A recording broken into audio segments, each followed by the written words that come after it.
Hello everyone. Last video में हमने पढ़ा था कि टेरेस्ट्रियल ऑर्गेनिज्म को क्या एडवांटेज मिलती है एक्वाटिक ऑर्गेनिज्म की तुलना में रेस्पिरेशन करने के लिए। और आज हम इस वीडियो में देखेंगे टेरेस्ट्रियल ऑर्गेनिज्म के जो मेन रेस्पिरेटरी ऑर्गन्स होते हैं वो क्या क्या होते हैं। तो पहले शॉर्ट में देख लेते हैं कि टेरेस्ट्रियल ऑर्गेनिज्म रेस्पिरेशन कैसे करते हैं। तो टेरेस्ट्रियल ऑर्गेनिज्म जो होते हैं वो एटमॉस्फेयर में जो ऑक्सीजन मौजूद होती है उससे रेस्पिरेशन करते हैं, उसका उपयोग करते हैं। और चूँकि एटमॉस्फेयर में ऑक्सीजन की मात्रा बहुत ज़्यादा होती है वाटर की तुलना में, तो इसलिए वो कम तेज़ी से रेस्पिरेशन करते हैं। अब देख लेते हैं मेन रेस्पिरेटरी ऑर्गन्स क्या क्या होते हैं। तो पहला होता है लंग्स। लंग्स कहाँ होता है? लंग्स जो होता है चेस्ट कैविटी में होता है, ठीक है। अभी लंग्स में पहले एग्जांपल्स देख लेते हैं कि कौन कौन से जो टेरेस्ट्रियल ऑर्गेनिज्म हैं वो लंग्स का उपयोग करते हैं रेस्पिरेशन के लिए। तो उसके एग्जांपल्स में आ जाते हैं, हम खुद आ जाते हैं, मानव, बहुत सा आ जाते हैं, रेप्टाइल्स आ जाते हैं।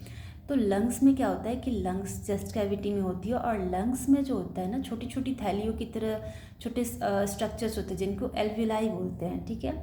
तो इसी एल्विलाई के थ्रू गैसेस का एक्सचेंज होता है और हवा से जो हम O2 लेते हैं, ऑक्सीजन लेते हैं, वो ब्लड में चला जाता है एंड ब्लड के थ्रू जो कार्बन डाइऑक्साइड बाहर आता है तो वो उसी के थ्रू बाहर निकल जाता है लंग्स से होते हुए, ठीक है।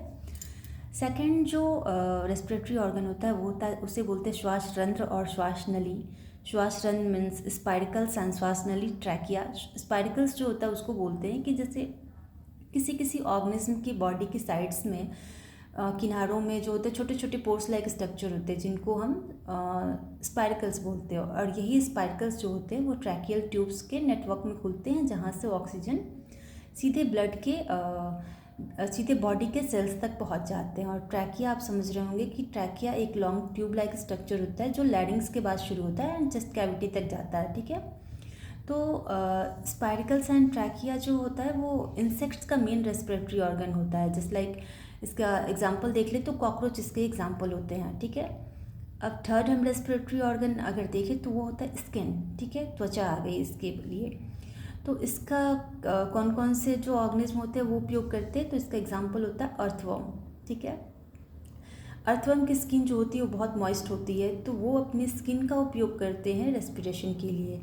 फ्रॉग भी अपनी स्किन से रेस्पिरेशन करते हैं बट वो अपने लंग्स के साथ भी रेस्पिरेशन करते हैं, ठीक है। तो ये सारे ऑर्गेनिज्म जो होते हैं आप अलग अलग रेस्पिरेटरी ऑर्गन्स से रेस्पिरेशन करते हैं और ये रेस्पिरेटरी ऑर्गन्स के थ्रू एटमॉस्फेयर से ऑक्सीजन लेते हैं और इसका इस्तेमाल जो होता है वो सेलुलर रेस्पिरेशन के लिए करते हैं। सो आई होप आपको समझ में आया होगा कि टेरेस्ट्रियल ऑर्गेनिज्म कैसे रेस्पिरेशन करते हैं। नेक्स्ट वीडियो में हम देखेंगे कि एक्वाटिक ऑर्गेनिज्म कैसे रेस्पिरेशन करते हैं, ठीक है, उनका रेस्पिरेटरी ऑर्गन क्या क्या होता है। सो आई होप आपको समझ में आया होगा। सो आज के लिए थैंक यू।